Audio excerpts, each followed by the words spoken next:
अस्सलामुअलैकुम। Programme dialogue के साथ मैं हूं अनमोल हक। सियासी इख्तलाफात बढ़ते जा रहे हैं और पाकिस्तान पीपल्स पार्टी और नून लीग में ये इख्तलाफात मजीद बढ़ते जा रहे हैं। अगर MKM की बात कर ली जाए तो MKM anti Pakistan Peoples Party alliance जो है वो ये साबित करने जा रही है कि ये मजबूत तरीन अलायंस होगा और पाकिस्तान पीपल्स पार्टी इस बार हुकूमत नहीं बना पाएगी। प्रोग्राम में हम शामिल गुफ्तगू करेंगे। सबसे पहले हमारे साथ आगा रफ़ीउल्लाह साहब होंगे पाकिस्तान पीपल्स पार्टी के, इसके साथ ही हमारे साथ होंगे अरशद वोहरा साहब MKM से और शेख फयाजुद्दीन साहब होंगे हमारे साथ PMLN से। सबसे पहले बात करेंगे पाकिस्तान पीपल्स पार्टी के रहनुमा आगा रफ़ीउल्लाह साहब से। सर बहुत शुक्रिया आपके टाइम का। सर सबसे पहला सवाल कि जरदारी साहब का जो एक अहम बयान सामने आया, अहम पॉइंट ऑफ व्यू सामने नजर आया कि उन्होंने कहा कि अब भाई बिलावल भुट्टो जो है वो ज़ेर तालीम है। तो सर इससे ये नहीं लगता कि पीपल्स पार्टी के अंदर दो तरह के बयानिए चल रहे हैं, एक आसिफ अली जरदारी साहब का चल रहा है और एक बिलावल भुट्टो साहब का चल रहा है। तो सर अगर ये दो बयानिए रहते हैं तो पाकिस्तान पीपल्स पार्टी किस बयानिए के साथ इलेक्शंस में आगे उतरेगी? देखें, बिस्मिल्लाहिर्रहमानिर्रहीम, पाकिस्तान पीपल्स पार्टी का एक ही बयानिया है और वो बयानिया है भुट्टोइज़म। वो बयानिया है कि जी पाकिस्तान में ताकत का सरचश्मा अवाम है। तो इसलिए ये तो कोई कन्फ्यूज़न हो ही नहीं चाहिए कि क्या पाकिस्तान पीपल्स पार्टी में क्या बयानिया के ऊपर कोई दो राय। बयानिया हमारा एक है अल्हम्दुलिल्लाह, और इसी बयानिया पर अल्हम्दुलिल्लाह हमने सिंध में लोकल बॉडीज़ इलेक्शन सारा स्वीप किया है और आने वाले इलेक्शन में इंशाल्लाह बिलावल भुट्टो जरदारी साहब प्राइम मिनिस्टर ऑफ पाकिस्तान बनेंगे। सर लेकिन आसिफ अली जरदारी साहब ने तो कह दिया कि अभी टाइम लगेगा, वो ज़ेर तालीम है, अभी उनकी तरबियत होना बाकी। नहीं, आप देखें, बात ये कि अल्फाज को चुनाव थोड़ा सा हर आदमी का अपना है। आसिफ अली जरदारी साहब हमारे चेयरमैन बिलावल भुट्टो जरदारी साहब के वालिद साहब, इसमें कोई दो राय नहीं है, कोई शक नहीं है। तो एक हकीकत है कि आसिफ अली जरदारी साहब उनके वालिद साहब हैं। बाकी रहा, अगर आप बात करते हैं कि पाकिस्तान पीपल्स पार्टी, वो पाकिस्तान पीपल्स पार्टी है जिस टाइम तमाम पॉलिटिकल पार्टीज़ ने कहा था कि हम इस्तीफ़े दे के बाहर जाएंगे, सिंध हुकूमत पीपल्स पार्टी ख़त्म करे, पंजाब से, KPK से और तमाम सूबों से तमाम पॉलिटिकल पार्टियां इस्तीफ़े दे के सिर्फ PTI को ग्राउंड पे छोड़ते हैं। और वो बिलावल भुट्टो जरदारी साहब का विज़न था कि उन्होंने कहा कि नहीं, हम सियासी तरीके से, सियासी हरबों से इस इमरान ख़ान को अपने मंतकी अंजाम तक पहुंचाएंगे। और जिसके ज़िंदा मिसाल जो है वो आपने फिर देखा कि किस तरीके से हमने अदम एतमाद पेश किया।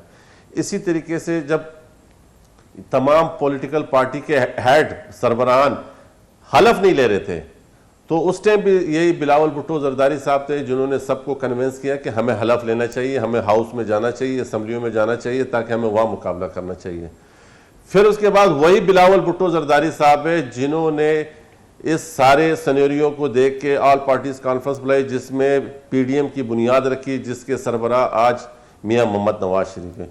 फिर वही बिलावल भुट्टो जरदारी साहब है जिनकी सियासी बसीरत की बुनियाद पर हमने अदम एतमाद लाया और उस अदम एतमाद के नतीजे में मियाँ मोहम्मद शहबाज शरीफ साहब वज़ीर आज़म बने।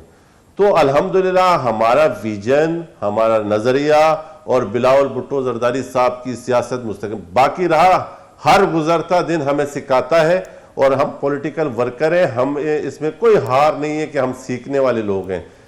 और आसिफ अली जरदारी साहब का अपने बेटे के बारे में जो राय, वो हर वालिद साहब की यही राय होती है कि मेरा बच्चा वो नहीं समझ सकता जो मैं समझता हूँ। लेकिन बिलावल भुट्टो जरदारी साहब ने अपने फैसलों से, अपने सियासी कदकाठ से, सियासी बसीरत से ये साबित किया है कि बिलावल भुट्टो जरदारी साहब इस अहल है कि वो पाकिस्तान को चला सकते हैं और पाकिस्तान को आगे लेके जाएंगे इंशाल्लाह। सर बिलावल साहब और आसिफ अली जरदारी साहब की ये जो दो राय, ये पहली बार सामने नजर नहीं आ रही। कई बार ऐसे मौके सामने आए हैं कि दो राय जो है वो रही है पार्टी चेयरमैन की आपस के अंदर। तो सर वजारत उज़्मा के उम्मीदवार बन जाना और दूसरी जानिब आपके जो चेयरमैन साहब हैं या को चेयरमैन साहब हैं उनका ये कह देना कि अभी पूरी तरह से मैच्योर नहीं है, तो सर ये बड़ा इख्तलाफ आ जाता है दोनों चीज़ों में। क्योंकि वजारत उज़्मा की अगर बात करें स्पेशली, जी देखें, ये सोचों की आपकी अपनी सोच और अपना नज़रिया हो सकता है। पाकिस्तान पीपल्स पार्टी बड़ी कैटेगोरिकल ही क्लियर है इन सारी बातों पर। और फिर अगेन दोबारा कहूँ कि ये वाहिद सियासी जमात है जिसमें खुल के डिबेट होती है, खुल के बात होती है। आसिफ अली जरदारी ही है ना जिसने कहा कि हमारा अगला वज़ीर आज़म बिलावल भुट्टो जरदारी है। कहे ना ये कोई और पॉलिटिकल पार्टी इस तरह की कोई बात करे, क्योंकि पाकिस्तान जो है वो उसकी एक बहुत बड़ी पॉपुलेशन जो है वो यूथ है। अभी 2 करोड़ के करीब नए यूथ पॉपुलेशन हमारे साथ वोटर लिस्ट में शामिल हुई है। और बिलावल भुट्टो जरदारी साहब यूथ की आवाज़ हैं और यूथ की इस फोरम को हर जगह यूथ को उजागर करते हैं और वो समझते हैं कि पाकिस्तान की भागदौड़ यूथ के हाथ में होनी चाहिए। ये बात काश अगर मैं देखें ना, बाकी भी पॉलिटिकल पार्टी है, उनके भी बच्चे हैं, उनके भी यंग लीडर हैं, कि अगर आप देखें कि हमारे पास तो जो इख्तलाफ होता है वो ओपन होता है, लेकिन ऐसा कोई इख्तलाफ नहीं है कि आप देखें जब बाई इलेक्शन था तो मियाँ शहबाज शरीफ के बेटे को हरवाया गया प्रॉपरली कि कहीं वो अपनी जगह ना बनाए। तो हमारे पास तो सियासत में इख्तलाफ राय होता है, लेकिन कोई ऐसी चीज़ नहीं है। हमारे पास रियासत सबसे पहले, रियासत के लिए हम सियासत लेकिन करते सर हैं। ऐसे क्लियर वर्डिंग में किसी ने भी नहीं कहा। हमारे पास बड़ी डिबेट खुल के होती है। अगर आसिफ अली जरदारी साहब से मैं समझता हूं कि मैंने कोई बात करनी है तो मैं बड़ी खुल के बात कर सकता हूं और बड़ी अपनी बात को वाज़ेह अंदाज पे लॉजिक के साथ पेश कर सकता हूं। और हुआ है ये बात कि बहुत सी ऐसी बातें हैं जो पाकिस्तान पीपल्स पार्टी के वर्कर्स ने, क़यादत ने उन वर्करों की बात मानी है। तो ये डिबेट और ये आपको जमहूरी अक़दार नजर भी सिर्फ पीपल्स पार्टी में आ सकते हैं, बाकी कहीं आपको नजर भी नहीं आएंगे। आगा साहब, ये तो खैर बातें जो है नवाज शरीफ की जानिब से मरीम नवाज के लिए भी नहीं कही गई और शहबाज शरीफ की जानिब से जो है वो हमजा शहबाज के लिए भी नहीं कही गई। अगर इलेक्शंस पर अब बात कर ली जाए तो ये बड़ी सरगर्म थी बात, और कि आसिफ अली जरदारी पंजाब में जाएंगे और वहाँ पर अपनी जो कैंपेन है उसको बड़ा मजबूत बनाएंगे, लेकिन इस तरह से अभी कोई कुछ नज़र नहीं आ रहा। जिस तरह से अब दुबई रवाना हो चुके हैं बिलावल भुट्टो साहब भी और आसिफ अली जरदारी साहब भी, तो पंजाब में किस तरह से पोजीशन को अपना स्ट्रांग बनाएंगे? आप इंशाल्लाह देखेंगे कि पाकिस्तान में जो प्राइम मिनिस्टर का कैंडिडेट उम्मीदवार वो एक ही शख्स आपको नज़र आएगा, वो है बिलावल भुट्टो जरदारी साहब के। तमाम क़ुव्वतें, तमाम ताकतें इस बात पर जुड़ जाएंगी कि किस तरीके से बिलावल भुट्टो जरदारी साहब को प्राइम मिनिस्टर बनाया जाए, क्योंकि जब आपकी ये यकीन हो पुख्ता और आपका एक ही चीज़ के ऊपर बात हो कि जी हमारी बात हो गई है 24 करोड़ आवाम के साथ, समझ गए, ये वाली बात ना हो कि साड़ी गल हो गई है, हमारी बात हो गई है 24 करोड़ आवाम के साथ और वो खड़ी है सीसा पिलाई दीवार की तरह पाकिस्तान पीपल्स पार्टी के साथ। जब आप इलेक्शन, हम तो कहते हैं ना कि वो दा गज और दा मैदान, हम कह रहे हैं कि बराए मेहरबानी इलेक्शन शेड्यूल अनाउंस करें, बराए मेहरबानी आए और आप भी देखेंगे कि हमारे कैंडिडेट को लोग किस तरीके से वेलकम करते हैं, क्योंकि हमारे पास एक पॉलिटिकल हिस्ट्री मौजूद है, हमने लोगों को डिलीवर किया है और एक लंबी फहरिस्त है।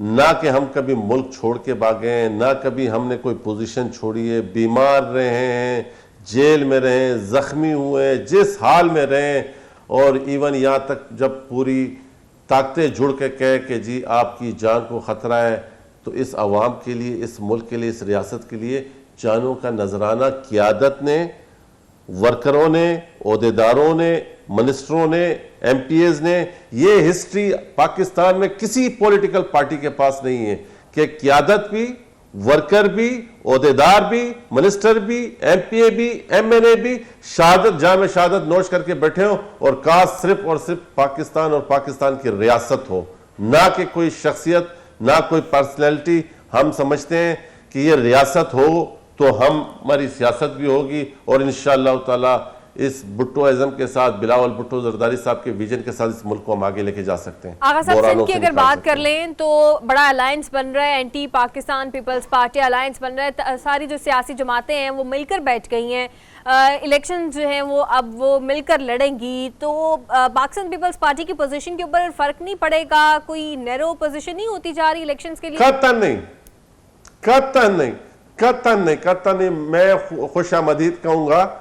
मैं आपको देखें मज़े की बात बताऊं कि अभी मुझे एक मीडिया के एक साथी ने, सहाफ़ी ने फ़ोन करके कहा कि यहाँ पर जो है तमाम पार्टियों के कुछ लोगों ने मिलकर के ख़ास तौर से मेरे हल्के पे कहा है कि जी वो एक सूबाई सीट किसी एक पार्टी को दें और एनए की सीट दूसरी पार्टी को दें और तमाम पॉलिटिकल पार्टी मिलकर मुकाबला करेंगी। तो मैंने कहा वेलकम। देखें, ये पाकिस्तान की अवाम, वो यूथ जिनको इनके वो चेहरे याद नहीं है जब आईजीआई कैसे बनी थी और किस तरीके से पैसे बांटे गए थे, पाकिस्तान पीपल्स पार्टी के खिलाफ अलायंस बनाने के लिए पॉलिटिकल पार्टीज को दिए गए थे, वो तमाम चीजें ये यूथ को पता लगना चाहिए कि किस तरीके से पाकिस्तान पीपल्स पार्टी को साइड लगाने के लिए वो कौन कौन सी कुव्वतें हैं, वो कौन कौन से लोग हैं जो सारी जिंदगी एक दूसरे के अगेंस्ट रहे हैं और आज इस एक वन पॉइंट एजेंडे पे किसी तरीके से पीपल्स पार्टी को माइनस करें। वो इसलिए नहीं हो सकती कि पाकिस्तान पीपल्स पार्टी की एक ही जगह पर वो सुई अटकी हुई है, वो ये कि 24 करोड़ अवाम जो है वो मुंतखब नुमाइंदे तो सर बाकी जो पार्टीज हैं या नून लीग की, अगर पीपल्स पार्टी ले सर बाकी पार्टीज की बात कर लें या स्पेशली नून लीग की बात कर लें, तो आपको टफ टाइम नहीं दे रही नून लीग सिंध में इस बार के इलेक्शंस के हवाले से? बाखुदा नहीं दे रही। मैं देखें, मैं आपको दोबारा कैटेगोरिकली कह रहा हूं कि बाखुदा नहीं दे रही। हम बहुत खुश हैं क्योंकि ये लोग सारे मिलकर जब हमारे कैंडिडेट को तो हमारा कैंडिडेट तो घर बैठे इलेक्शन लड़ रहा होता है, ये कम से कम हमारा कैंडिडेट थोड़ा सा इनको पता चलेगा कि पाकिस्तान पीपल्स पार्टी किस चीज का नाम है। वो वर्कर, वो जो मासेस में हमारे लोग हैं, वो इनका मुकाबला करते हैं हमेशा। इस दफा अगर ये सारे मिलकर आते हैं तो मुझे तो बहुत खुशी होगी। और मैं आपको कैटेगोरिकली कह रहा हूं कि पाकिस्तान पीपल्स पार्टी की जितनी सीटें हैं, इससे अगर ज्यादा ना हो तो फिर आप मुझसे बात कीजिएगा। सर पंजाब में क्या एक्सपेक्टेंसी है आपकी? पंजाब में कितनी सीटें ले जाएंगी पाकिस्तान पीपल्स पार्टी? पंजाब में इंशाल्लाह आप देखेंगे कि एक बहुत बड़ा सरप्राइज दे रहे हैं। मैं असल में बहुत सी चीजें ऐसी हैं कि मैं नहीं चाहता कि मैं उसको खोलूं। सर नहीं, वो खोलेंगे तो आसानियां बन जाएगी आपकी पार्टी के लिए भी। हमारी पार्टी के लिए आसानियां, हम देखें, हमारा एक बहुत बेहतरीन स्ट्रक्चर मौजूद है, हमारे पास तंजीम मौजूद है। हम आप चाहें तो हम 1 घंटे के अंदर अंदर आपको किसी भी किस्म की एक्टिविटी करके दिखा सकते हैं पंजाब के किसी भी ज़िले में और किसी भी शहर में। लेकिन जो सरप्राइज पाकिस्तान पीपल्स पार्टी ने और आसिफ अली जरदारी ने एक सरप्राइज रखा हुआ है, वो इंशाल्लाह कौम देखेगी और आप कहेंगे कि वाकई एक जरदारी सब पे बारी। वो जरदारी साहब वाला फार्मूला हम आपको दिखाएंगे, इंशाल्लाह सरप्राइज देंगे। चले सर, ये तो सरप्राइज देखना यकीनन बाकी है और देखेंगे कि क्या पाकिस्तान पीपल्स पार्टी हमें सरप्राइज देती है। सर अगर लेवल प्लेइंग फील्ड की बात कर ली जाए तो आपकी पार्टी की तरफ से हमेशा ये बात आती है कि हमें लेवल प्लेइंग फील्ड नहीं मिलती, कभी मिली भी नहीं है और हम उसके बगैर ही इलेक्शंस में जो है वो इन्वॉल्व होते रहे हैं। सर अगर पीटीआई के अब बात कर लीजिए इस मौका के ऊपर, तो पीटीआई को जलसे जुलूस की इजाजत नहीं है, इंट्रा पार्टी इलेक्शंस के लिए फैसला उनका सामने आ गया, 20 दिन का अल्टीमेटम मिल गया।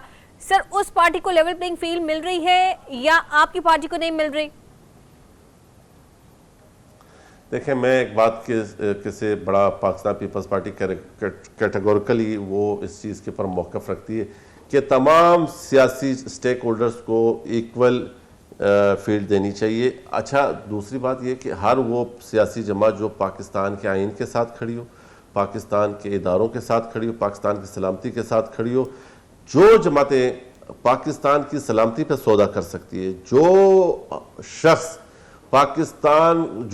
अपने आप को रेड लाइन डिक्लेयर कराना चाह रहा हो, तो उस पर थोड़ा सा जो है लोग सोचने पर मजबूर हो जाएंगे। हम चाहते हैं कि पीटीआई को भरपूर अंदाज में मौका दिया जाए कि वो पाकिस्तान के अंदर ये जो 2024 में इलेक्शन हो, भरपूर अपने कैंडिडेट खड़े करें। आपको लगता है कि पीटीआई को भरपूर मौका मिल रहा है इस बार के इलेक्शंस के अंदर? देखें, बात ये कि कुछ पीटीआई की आज दिन तक जो सोशल मीडिया पे जिस किस्म की कैंपेन वो चला रहे हैं, तो एज ए पाकिस्तानी मुझे तो तकलीफ होती है कि आपका 100 इख्तलाफ मेरा पाकिस्तान मुस्लिम लीग नून के साथ है, 100 इख्तलाफ मेरा पीटीआई के साथ है, लेकिन मैं ज़ातियात पे नहीं जाऊंगा, लेकिन मैं पाकिस्तान की सलामती पर सौदा नहीं करूँगा। आज जिस किस्म की सोशल मीडिया कैंपेन चला रही है पीटीआई, तो अफसोस के साथ कहना पड़ता है कि लाख मेरा दिल चाहता है कि पॉलिटिकल पार्टिसिपेट करें और उनको मौका देना चाहिए, लेकिन जब आप मेरे वजूद के खिलाफ हो, जब आप मेरी रियासत के खिलाफ हो,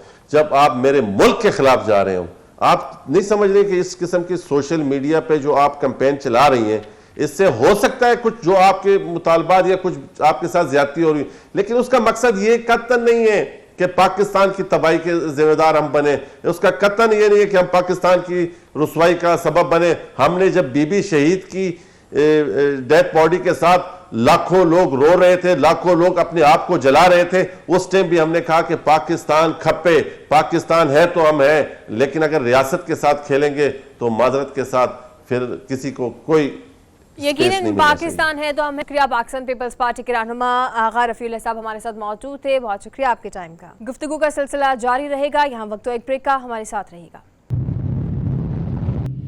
वेलकम बैक। हमारे साथ मौजूद हैं एमकेएम के रहनुमा अरशद वोहरा साहब। सर बहुत शुक्रिया आपके टाइम के लिए। सर सबसे पहला सवाल ये कि एंटी पीपल्स पार्टी अलायंस जो सिंध के अंदर बन रहा है और उसमें जो बाकी जमातें शामिल हो रही हैं सिंध के अगर बात की जाए तो सर ये कितना कामयाब अलायंस हो सकता है सिंध के अगेंस्ट, और सिंध में पीपल्स पार्टी की जो सीटें हैं उनको हासिल करने में कितना कामयाब होगा ये? देखें, जिस तरीके से आप सबके इल्म में, बल्कि पूरी पाकिस्तान के इल्म में है कि 15 साल में सिंध पर जो है जिस तरीके से पाकिस्तान पीपल्स पार्टी का इक़्तिदार रहा है और उनका लेवल ऑफ डिलीवरेंस जो है वो बिल्कुल, अगर उसको 1 to 100 के स्केल पर देखा जाए तो 10-11 से ऊपर नहीं जाएगा। उन्होंने कुछ डिलीवर नहीं किया। और जहां तक ताल्लुक है फाइनेंस का, फाइनेंसेस आपको पता है कि इस 15 साल में उनको NFC अवार्ड के जरिए तकरीबन 22,000 अरब रुपए मिले। अब 22,000 अरब रुपए मिले और उस प्रोविंस में जो है कुत्ते के काटने की दवाइयां ना हो, सीवेज का सिस्टम सही ना हो, पानी अवेलेबल ना हो, इंफ्रास्ट्रक्चर तबाह हो, बर्बाद हो, आप तो क्या कहेंगे कि उस शहर की सूरत हाल, फिर अनएम्प्लॉयमेंट, क्राइम रेट इतना ज्यादा होना। गर्ज ये कि आप कोई एक 15 साल पीपल्स पार्टी के दौर में कोई एक ऐसा कारनामा इनका अंजाम नहीं दे सकते। और तो और कोई मेगा प्रोजेक्ट नहीं शुरू हुआ। मियां नवाज शरीफ साहब ने ग्रीन लाइन शुरू की थी, पूरे पाकिस्तान में जो है मेट्रो बसेस शुरू हुई, लेकिन कराची में अभी तक जो ग्रीन लाइन शुरू हुई थी नवाज शरीफ साहब ने जिसकी ओपनिंग की थी जब वो प्राइम मिनिस्टर थे, आज तक वो इनकम्प्लीट है।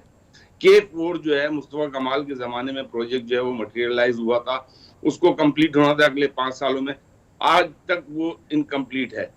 गर्ज ये कि पाकिस्तान पीपल्स पार्टी ने कराची ही नहीं बल्कि सिंध के देही इलाकों को भी कोई चीज नहीं दी। अगर हम ये कहें, ये अभी पिछले दिनों में सुन रहा था कि NICVD सक्खर का दिखा रहे थे। NICVD तो आप ही के मीडिया के कैमरों ने ले जाके दिखाया है कि वहां ना लोगों को दवाएं मिल रही हैं और वहां लोग परेशान जिस तरह बैठे हुए हैं। एक नई बिल्डिंग बनाकर उसको दिखा देना और उसके ऊपर ये फख्र करना कि 15 साल में हमने ये कारनामा अंजाम दे दिया है, तो आप फिर वो स्कूल भी तो दिखाएं जो सैकड़ों स्कूल जो है घोस्ट स्कूल हैं, जहां पर जो है सर अगर कारकर्दगी की बात की जाए, जो रिसेंट इलेक्शन हुए हैं सिंध के अंदर, उसके अंदर उन्होंने पाकिस्तान पीपल्स पार्टी ने बड़ा मार्कअप दिया है बाकी जमातों को लेकर, तो सर अगर ये बात की जाए तो फिर भी उनकी पोजीशन स्ट्रांग है।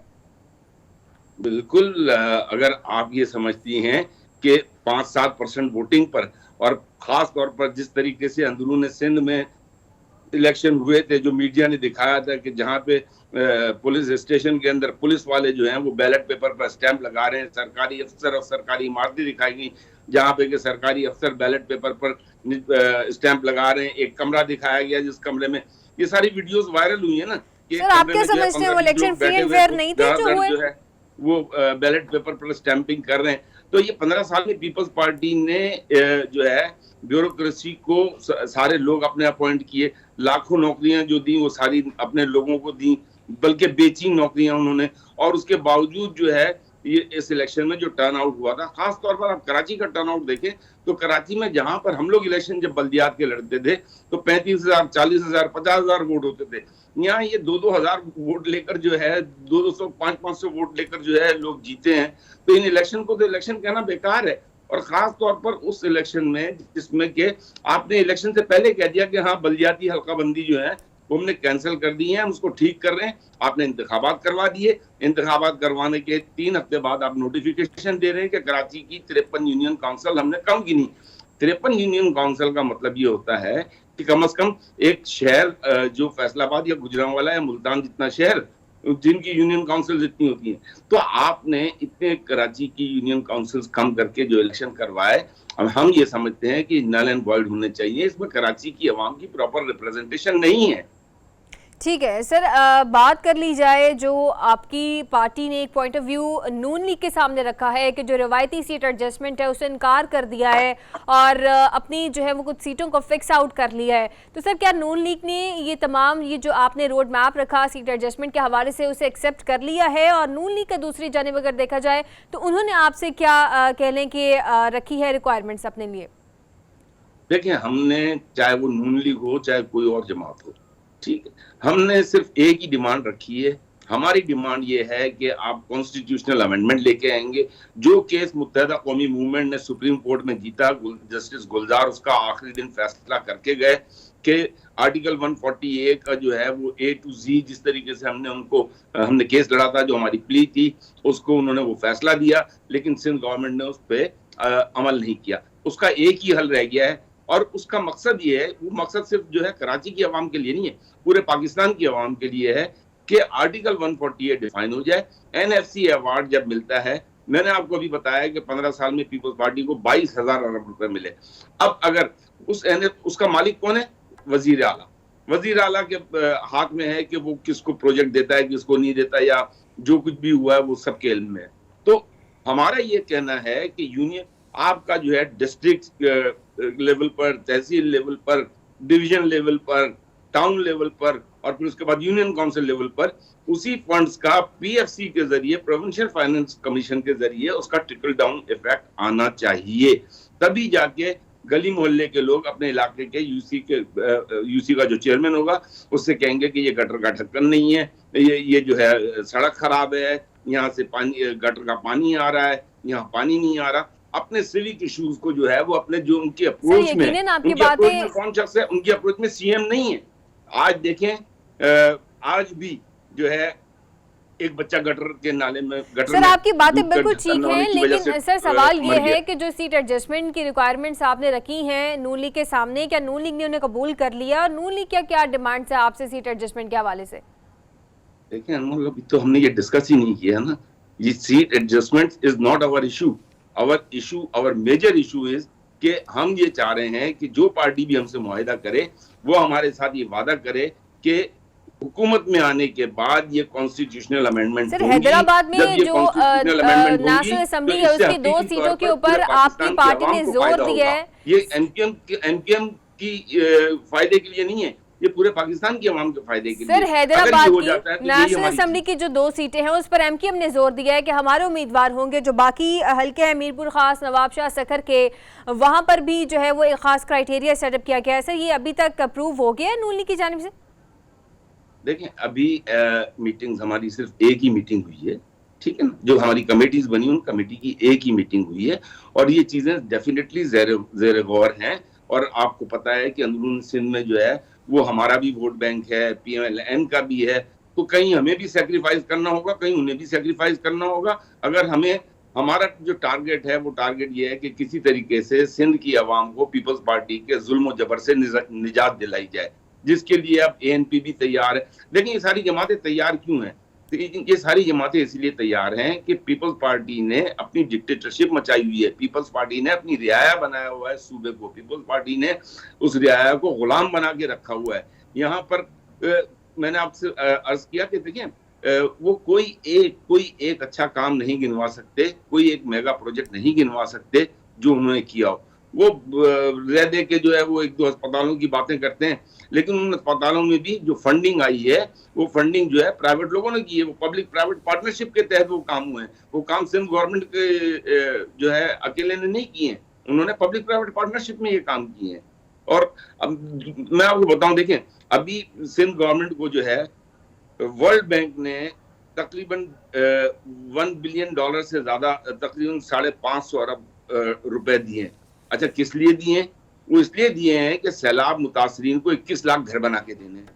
अच्छा, आप सैलाब मुतासरीन को बिल्कुल अंदरूनी सिंध घर बना के दें, सर आंखों पर दें, तो उससे पहले जो सैलाब आया था जो 20-25 हजार लोग आप कराची में जब एंटर होते हैं तो बिल्कुल जो है एक जिसको सर कहते ये हैं सारी झुग्गियां बातें तो बनी माजी हुई की हैं, हो गई। उन अगर झुग्गियों एमकेएम की वो बात 1% कर ली बनता है। जाए तो आप उन एमकेएम के 1% को तो पास पहले दे सिंध दें, को जो भी लेकर यहाँ आपके सिंध के कराची लोग हैं, आप उनको नहीं दे रहे और आप वो 21 लाख घर बनाने चले तो 21 लाख में उन 20,000 को तो पहले चांस दे दें जो उससे पहले अशरफ के वोरा सैलाब साहब, में ये आके बातें यहाँ बैठे सारी हुए और माजी की हैं, लेकिन एमकेएम के कराची पास की क्या रोड मैप ब्यूटिफिकेशन को है खराब सिंध और किया हुआ कराची है। को लेकर? इस शहर के लोगों को पता है कि जब इस शहर में एमक्यूएम की गवर्नमेंट रही है तब डिलीवरेंस लेवल रहा है। सबको पता है कि फारूक सत्तार के दौर में डिलीवरेंस लेवल था। सबको पता है कि मुस्तफा कमाल के दौर में Karachi was amongst 12 fastest growing cities in the world. तो ये तमाम चीजें लोगों को पता है। लोगों को पता है कि जो है एमक्यूएम दिल में दर्द रखती है, एमक्यूएम ही काम कर सकती है कचरा उठाने का काम, सिविक इश्यूज से लेके देखिए आवाम की बेसिक जरूरियात क्या है। आवाम की बेसिक जरूरियात ये है कि तालीम अच्छी मिले, सेहत के लिए उसका जो है मतलब ये कि उसका इलाज सरकारी अस्पतालों में हो सके, उसको घर से बाहर निकले तो उसको गटर का पानी ना मिले, उसके घर में गटर मिला हुआ पानी ना आए, सर इन साफ बेसिक पानी आए। जरूरियात को पूरा कचरा करने के लिए क्या प्लान है एमकेएम के पास, या जो एंटी पाकिस्तान पीपल्स पार्टी अलायंस बन रहा है उनके पास मिलकर क्या प्लान है, क्या स्ट्रेटेजी है कि हम लोग सिंध के ऊपर ये काम करेंगे, कराची के ऊपर ये काम करेंगे, क्योंकि ये अलायंस बड़ा मजबूत नजर आ रहा है? देखें मैं आपको बताऊं, मैंने आपको स्टार्ट ले लें, चलिए ये तो बड़ा लंबा सब्जेक्ट हो जाएगा। मैं अस्पताल से शुरुआत करता हूं कि सरकारी अस्पतालों का जो फंड आता है अगर वो सरकारी अस्पतालों पे सही तरह लग जाए तो कराची की आवाम को क्या, सिंध के अंदरूनी सिंध की आवाम जो है उससे फायदा उठा सकते हैं। तालीमी इदारे, आज तालीम जो है एजुकेशन जो हैज बिकम फॉर सेल, तालीम बिक रही है आज। उस तालीम को अगर सरकारी तालीमी इदारे अपने स्टैंडर्ड्स को मेंटेन रखते, हालांकि असातिज़ा एक से एक हैं, हमें पता है कि हमारे जो असातिज़ा हैं सरकारी असातिज़ा वो बेहतरीन असातिज़ा हैं, वेरी वेल क्वालिफाइड। तो आप जो है उन सरकारी इदारों को जितना आपने एजुकेशन के नाम पर आपने खर्चा किया है 15 सालों में, जिसका कि कागजों में शायद जो है खर्चे हुए हैं, बज़ाहिर और कोई खर्च नहीं हुआ, तो एजुकेशन है, फिर इंफ्रास्ट्रक्चर है, फिर हमें पता है पानी की रिक्वायरमेंट है, K4 सर पे खड़ा हुआ है, K4 को करना है, मास ट्रांजिट सिस्टम लेकर आना है। और हमने जो है यहाँ पे सबसे बड़ा इशू जो है कच्ची आबादियों का है, उसके लिए पूरा प्लान हमारे पास है कि हम किस तरीके से जो है ट्रांसफॉर्मेशन ऑफ कच्ची आबादीज इनटू हाई राइजेस करेंगे। हमारे पास एग्रीकल्चर के लिए बेहतरीन प्लान है, वो एग्रीकल्चर जिसको के सिंध में जहां पर के बहुत ज्यादा, मतलब मैं ये कहता हूं कि जो सिंध की फर्टाइल लैंड है वहां पर इस वक्त एग्रीकल्चर जो है वो 20 to 30% हो रहा है। 70% ऑफ दी एग्रीकल्चर लैंड जो है वो बैरन पड़ी हुई है। तो ये सब प्लानिंग, गलत प्लानिंग का हिस्सा है। और हमारे पास पूरा मास्टर प्लान मौजूद है, हमारा मैनिफेस्टो पूरा तैयार है और अल्हम्दुलिल्लाह we have addressed each and every subject in our manifesto. Sir planning तो हर पार्टी के पास मौजूद है, देखते हैं कि किस हद तक इम्प्लीमेंटेशन हो सकती है। एमकेएम के रहनुमा अशरफ हमारे साथ मौजूद है, बहुत शुक्रिया आपके टाइम के लिए। गुफ्तगू का सिलसिला जारी रहेगा, यहाँ वक्त तो एक ब्रेक का, हमारे साथ रहेगा। Welcome back. हमारे साथ मौजूद हैं नून लीग के रहनुमा शेख फयाजुद्दीन साहब। सर बहुत शुक्रिया आपके टाइम का। सर सबसे पहला सवाल ये कि एमकेएम ने एक रवायती जो सीट एडजस्टमेंट है उससे इनकार कर दिया है और अपने कुछ प्रोटोकॉल्स जो हैं वो एडजस्ट किए हैं उन्होंने, तो क्या आपकी पार्टी ने उन पर रजामंदी जाहिर की? भी बात यह है कि हर पार्टी का अपना एक मंशूर होता है, अपनी सियासत होती है और अपने प्रोग्राम होते हैं। जब दोनों पार्टियों को सूट करेगा तो ये एडजस्टमेंट हो जाएगी, अगर नहीं सूट करेगा तो अपना अपना इलेक्शन लड़ेंगे। लेकिन जहां तक मेरा ख्याल है कि मुस्लिम लीग नून और एमक्यूएम मिलकर इलेक्शन लड़ेंगे। ये ठीक है, इलेक्शन तो सर मिलकर लड़ेंगे, लेकिन क्या एमकेएम की जो सीट एडजस्टमेंट के प्रोटोकॉल से वो पीएमएलए ने एक्सेप्ट कर लिए हैं कि हम उसी तरह से चलेंगे जिस तरह से एमकेएम बात कर रही है? मुझे इस मामले में इतना अपडेट नहीं है, मैं अपने हल्के में लाहौर में नहीं हूँ, पार्टी से इन टच नहीं हूँ, लेकिन जो भी फैसले होंगे वो जमहूरियत के मुताबिक, असूलों के मुताबिक ही होंगे इंशाअल्लाह।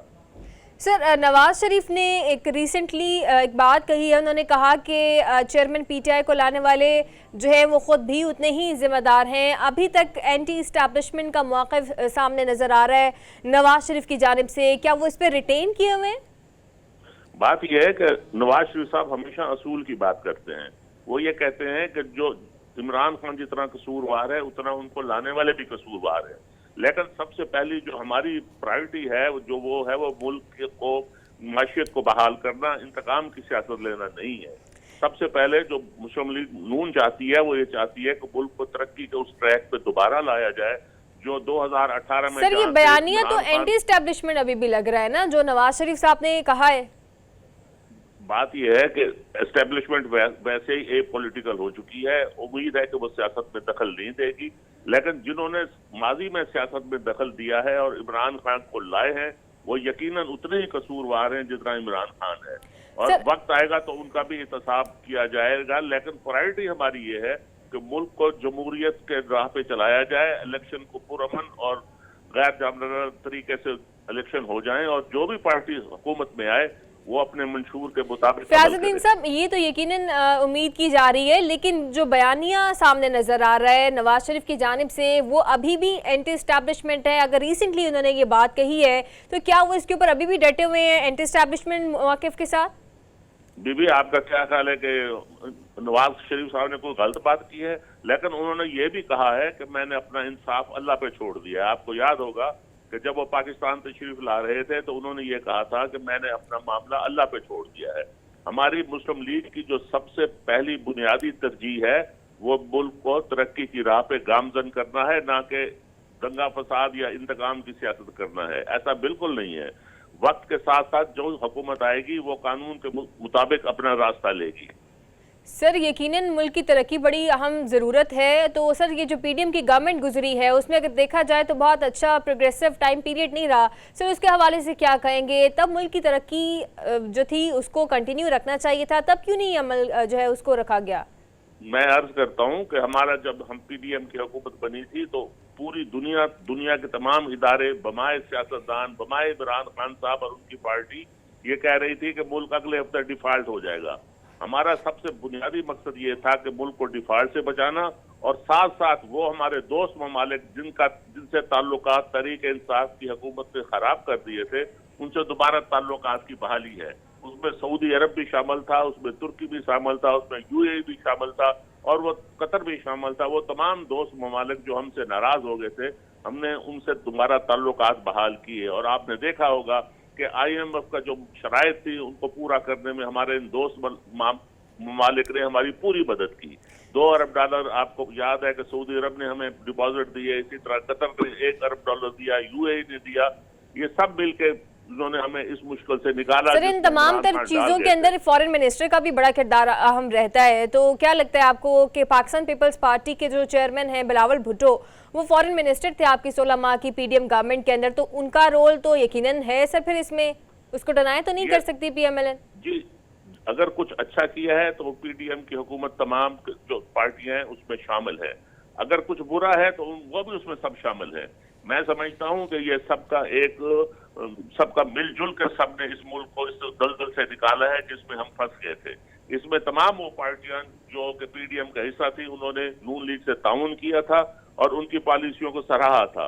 और आप जानती हैं कि सुप्रीम कोर्ट के फैसले के मुताबिक कोई भी फैसला वजीर आजम खुद नहीं ले सकता, कैबिनेट की मंजूरी से फैसले लिए जाते हैं और कैबिनेट में वो तमाम जमातें शामिल थी।